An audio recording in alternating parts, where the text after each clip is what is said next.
Demək, Azərbaycan hakimiyyəti 22-ci dəfə mənim TikTok səhifəmi bağladı.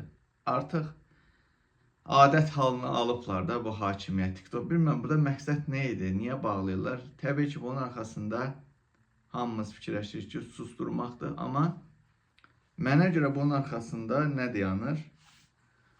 Bilirsiniz ki, bir neçə gündür mən ortalıqda demək olar çox fəal şəkildə deyiləm. Əvvəlki illərə baxmış. Çünki əvvəllər məsələn Mehribanın götünə xiyar soxurdum, nə bilim belə videolar, alçaltma, təhqirmə və bu Bəylər Əyibov və onun küçüyü Əlin Ağayevin çox xoşuna gəlirdi, ləzzət edirdi. Mən belə fikirləşirəm ki, həm də bundan başqa məsələn gedirdim Səfiliyin qabağına, Mehriban mankenini aparırdım, Səfiliyə yumurta atırdım, söyüb batırırdım bunları. Bu Azərbaycan hakimiyyətinə qarşı bu elədiklərim Əlin Ağayev və Bəylər Əyibova çox ləzzət, xüsusən də Mehribana qarşı elədiklərim. Və buna görə indi bir neçə gündə ortalıqda yox edim deyə, yəqin ki, Bəylər Əyibov küçüyü Əlin Ağayevə göstəriş verib ki, Manafı qızışdırmaq lazımdır. Manaf əvvəlki kimi mütləq və mütləq Mehriban Əliyevanı əvvəlki kimi söyüb təhqir eləməli, alçaltmalıdır. Amma yox, inanın, çox pis həvəsdən düşmüşəm həqiqətən. Bunu həm xalqın belə susqunluğu, soyuqqanlığı, həm də ki, xalqın şəxsən mənə dəyərsizliyi. Ona görə qardaş, oturub fikirləşəm ki, bundan sonra ancaq şəxsi həyatıma vaxt ayıracağım dostlar. Ancaq şəxsi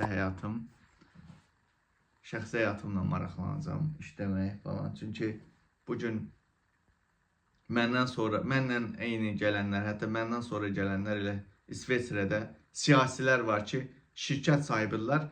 Siyasilər var ki, bugün nəinki İlham Əliyevi tərəfləyirlər, hətta Azərbaycana gəlib gəlirlər. Şəxsən İsveçrədə belə adamlar var ki, İlham Əliyevin əlindən qaçıb gəlmişəm, İsveçrə bu adama oturum verib və bugün istirahəti Bakıya gəlib gəlir, çerez Gürcüstanla. Ona görə qardaş, bu xalq cəlladına aşıq olmuş xalqdır, zülmə məhkum olmuş, şizofren, mazoxist bir xalqdır. Ona görə bax, ağartmışam, saçım başım tökülüb, 45 yaşında kişiyə oxşayıram. Kimə görə? Bu xalqa görə. Ona görə qardaş. Yəni deməyim odur ki, Azərbaycan hakimiyyəti götünüzdən göyə çıxsanız da xeyri yox. Mən əvvəlki kimi olmayacağam. Bundan sonra ancaq şəxsi həyatıma. Əgər Azərbaycan hakimiyyətində kimsə istəyirsə ki, mən, bunu da deyirəm, ortada olum, mübarizə aparım. Baxma da, indi hakimiyyətin daxilində klanlar var. İstəyirlər ki, mübarizə aparaq. Onlara demək istəyirəm ki, necə ki, o bəzi blogerlərə maliyyə dəstəyi ayırırsınız. Fransada, Hollandiyada kimi, Almaniyada kimi maliyyə dəstəyi ayırırsınız və bugün onlar canlı yayımlar edirlər, ortadadırlar, video çəkirlər. Mənə də maddi yardım ayırın və mən də mübarizəmi eləyim. Bütün işləməyim. Hamı bilir ki, yəni Elşad da yəqin canlı eflərində deyibdir, bilirlər. Hamı bilir ki, mən fəhlə işləyirəm. İnşaatda. Özümə bir yeni həyat qurmağa çalışıram. Mənim qazandığımın ən azı 2 qat, 3 qat pulunu verin mənə.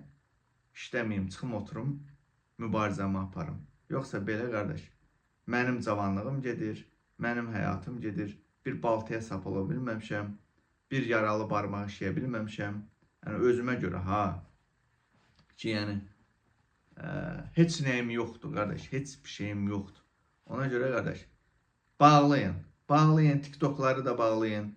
İndi istəyirəm keçəm Instagramda bəzən yayınlar eləyəcəm, canlı yayım, orada insanlara qoşacam. O da ki, vaxtım olanda TikTokda kimi orada insanlara qoşacam. Amma belə yox, artıq bitdi qardaş. Öz həyatımı yaşam. Mən bunu açıq şəkildə deyirəm və bir daha təşkil edirəm.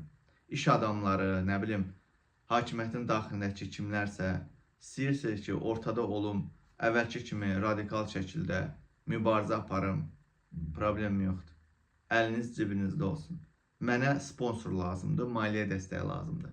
Maliyyə dəstəyi, sponsor olmadan bu iş əmələ gəlməyəcək.